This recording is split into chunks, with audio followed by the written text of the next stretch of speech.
Hello, everyone, and welcome to the Confident Negotiator Podcast. I'm Rob Cox, and with me today is the Confident Negotiator himself, Red Bear's founder and CEO, Chad Mulligan. Chad, how are you today? Doing great, Rob. Just got back from lunch, have a full belly. I'm happy and pleased to join you. That's awesome. Chad, thank you again for joining. Absolutely. Red Bear celebrated its 10-year anniversary back in December. We thought we'd Yeah. use this opportunity to help people get to know us a little bit better. There's no Yeah. better avenue to do that than discussing a company's core values. And there's no one better to talk about Red Bear's core values than our founder and CEO. So with that said, let's dive right in. Does that sound good? Let's do it. Great. My first question for you, Chad, is why are core values important and what decisions do they drive you to make? Core values are important because it's really the DNA. It's our makeup. It's who we are. It's what we stand for. And if we're going to give anybody outside of our organization, Rob, a sense of who we are and what we stand for, I think we have to be completely transparent. It's kind of like dating, right? You go on a date. How are you going to know if you're attracted, not physically to the other person, but common interests, what they're about, what their experiences are, how they operate, what's important to them. So to me, it's really important to, number one, have a set of core values so people know what you're about and what you stand for. And that's primary two targets. One is employees, potential employees that want to come to work here. And secondly, it's prospects, right?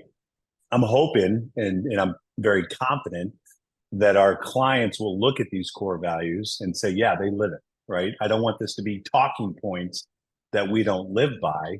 Hopefully it's very evident and apparent to our clients. But again, more importantly, to potential employees that want to join the team and prospects so they understand what we're about. That's excellent, Chad. I love that. So again, about prospects, about employees, about attractive people who resonate and align with your core values. I love that. How did you create Red Bear's core values? What was the process? I'm trying to think back when we did this. It's been several years. I believe the process was sitting down with a couple of the leadership team and really, I mean, some organizations will develop a mission statement. They'll develop a vision. I really just wanted to factor in again of who are we? What are we about? Right.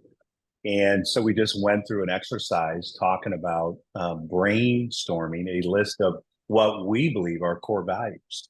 From there, we basically went through keep it, combine it, kill it, right? If we had similarities in our responses, we knew that was a potential core value.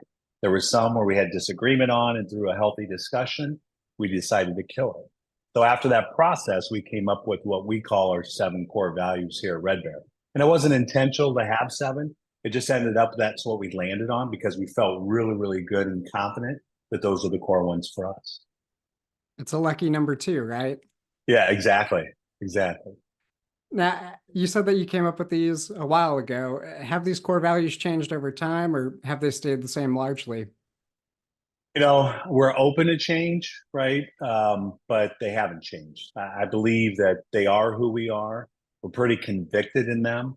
And I'm glad to say that, while we review them quarterly, and not only do we review them to gain agreement and buy-in that this is who we are, but does everybody live by them? And do they demonstrate through actions that they're aligned with that? So, excuse me. So yeah, they haven't changed at all since, and it's probably been 4 or 5 years since we put these in motion around. Excellent. All right, Chad, without further ado, what are Red Bear's core values? The first is gratitude. And when I talk about gratitude, it's really about being grateful. I'll share a personal story every morning before I put my feet on the floor. I say a prayer of gratitude. I'm thankful for, it doesn't matter. It's if sometimes it's minor things, but it's getting in that mindset. It creates momentum. It creates, appreciation. It creates a different mindset at the end of the day. And believe me, we're not unique in the fact that we have challenges, right? We go through growth. We go through trials and tribulations. We go through demanding clients at some points in time. But it's really important to have that mindset of gratitude. And that means this, being grateful for what we do, right? being grateful for who we work with, being grateful for, and not just who we work with internally here at Red Bear, but our clients and our prospects, being grateful for the impact that we have on them. And so I think it's really, really important that this isn't something that it's a job. I'm not coming here for a particular salary, but they buy in to that mindset that we are so incredibly grateful to do what we're doing, to do it with whom we're doing with, both internally and externally, and for the impact that we know it's having in the marketplace. So that's gratitude.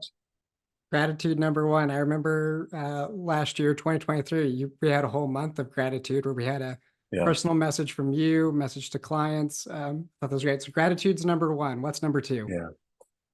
Number two, being a needs-based organization, which we are, it's clients' needs first, always, right? And that starts from the very first phone call. Any client, existing client that we have, they'll tell you this. We focus on, what are you trying to accomplish? I always tee it up to one of two things. What problem are you trying to solve, or what opportunity are you trying to capture? What's going on in your environment?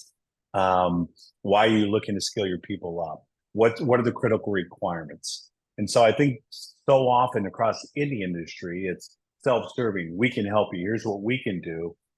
None of that matters to us. It's what's important to you, what's going on in your environment.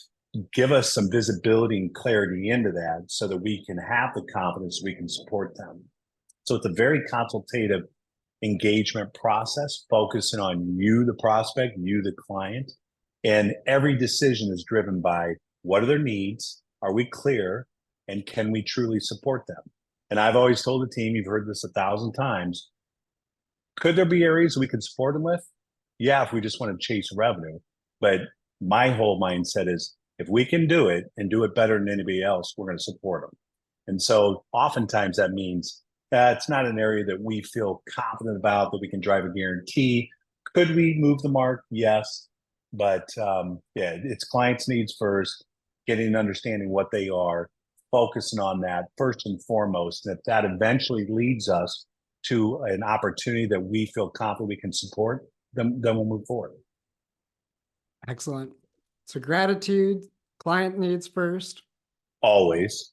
That's right. In caps. All caps. What's number three? Number three is can do, will do. We will do, right? We work within a pretty unique environment here, as you know. I call it all hands on deck, right? We try to identify people's unique abilities, which means they're an individual that's driving activities on a daily basis that they feel competent about, and they believe they can do it better than anybody else, and they enjoy it. If they spend 80% of their time in that space doing those activities, they're going to be fulfilled. They're going to be energetic. They don't feel drained. At the end of the day, they're ready to go. And so it's really important for us as an organization to say, hey, we don't live within these confines of, that's not my job. And we've all been there, right? That's not my responsibility. Go find someone. No. If we need support, we have a stuck internally. Someone's got the capacity. They've got the capability. They're willing to jump in to support us. We're all in. So it's that can do, we will do attitude. And that also applies to our prospects and clients, right? Maybe it doesn't fit a unique solution the way it's packaged, but if we believe there's a way to get there that we can truly serve them, then we're going to make it happen. Excellent. I want to stipulate again, you said it a few times. It's not just can do, will do. It's can do, we will do. We will do. Yeah. WE-LL. Yeah. Is there any significance to the addition of that we there instead of just can do, will do? Yeah. Like I said, we will do, right? It's the willingness to support anybody, whether you believe that has anything to do with your functional role or not. Right. And so I think if we all own that, then we know we're going to be able to address anything that presents itself to us.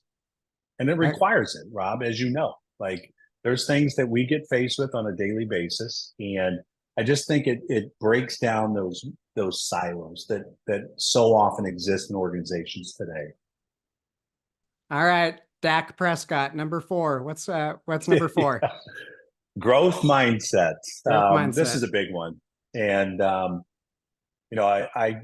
always, again, you've heard this a million times. constant progress, never perfection. This pertains to us. Once we think we figured it all out, that's when we're in trouble, right? But it's also for, are we a right fit for a prospect or client? If they feel they've already figured it out, you probably can't help them, right? So they have to have a mindset that, hey, there's more opportunity in front of me to capture than what I've accomplished in the past. And I'm willing to lean on an expert to get their trusted advice and opinion, and put my, trust in their hands to ensure that, we're going to make some strides together. So to me, it's pretty self-explanatory. It's constant progress, never perfection. And we're never going to get there.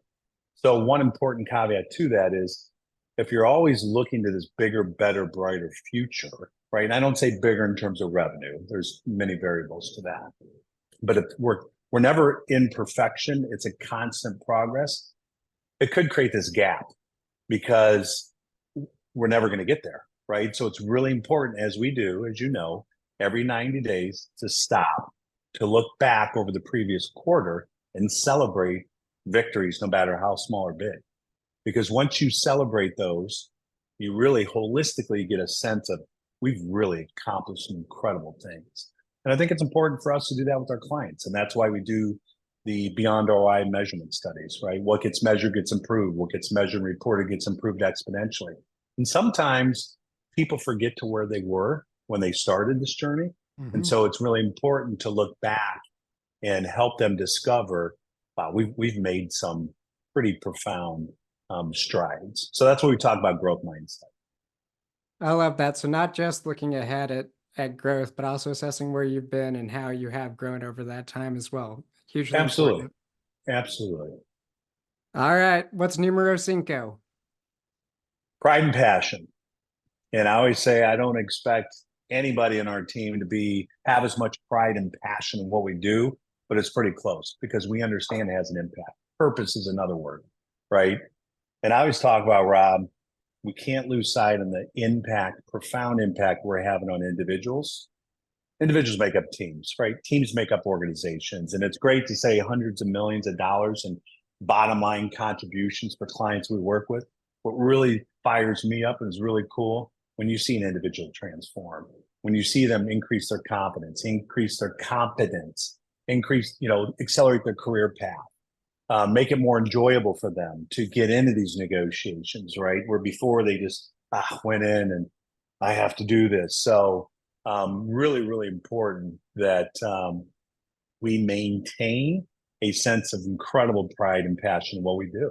I know it firsthand because the journey I've been on. And when I first started in sales many moons ago, I was a horrible negotiator, right? We talk about here, selling is if we're going to do business, negotiation is how. What does that agreement look like?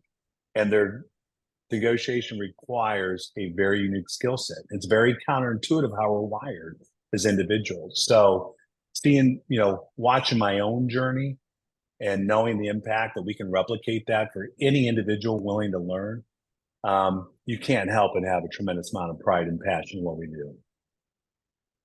Excellent. Pride and passion, number 5. All right. What's number 6, Chad? Integrity, and especially in work from home environment, as people transition, getting away from any type of micromanagement, anything like that.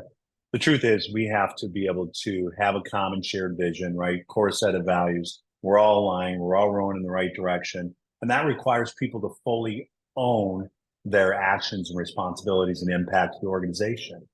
And so with that comes integrity. And my definition of integrity is very simple. Doing the right thing even when someone's not watching. It's pure and simple. So to me, from a client perspective or prospect perspective, again, it goes back to that question. Could we do this? Yeah, we could. Can we do it and do it better than anybody else? There's a difference, right? And so it's not chasing opportunity for a sales rep here just because it's going to add to their goal and pipeline and comp. It's like, are we 100% convinced and confident that we can truly help this organization achieve the objectives and results that they shared with us? And so integrity is maintaining that throughout in your internal communications and the decisions here at Red Bear, and also externally with our prospects and clients. And the other thing I'll play on that a little bit is this whole autonomy, right? Which you've heard me say a million times. It's, we have to have autonomy here. And there's 3 questions that I say everybody has to ask themselves to understand if it's the right decision. Number 1, is it good for the client, right? Number 2, is it good for Red Bear? And number 3, am I willing to be accountable?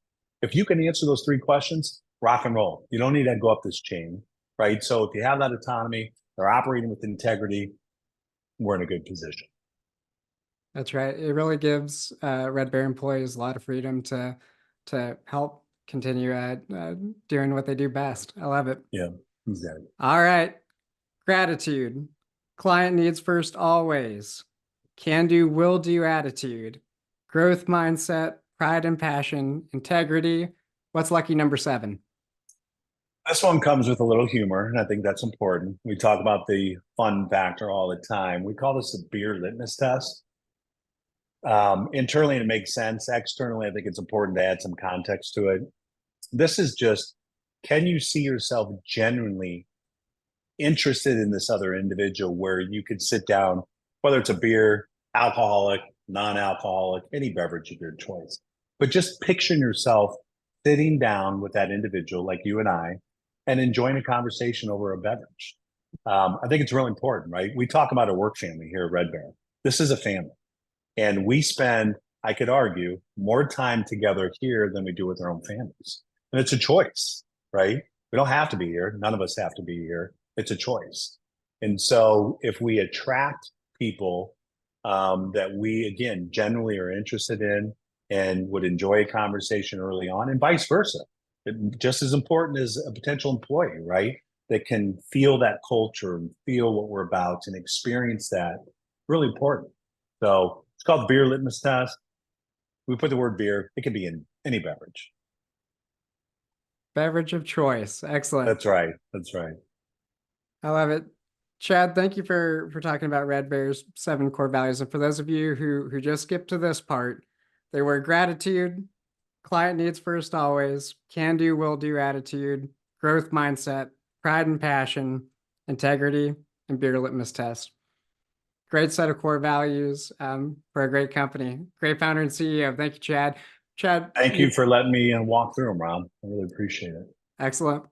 This has been the Confident Negotiator Podcast. Thank you very much for listening. We'll see you next time.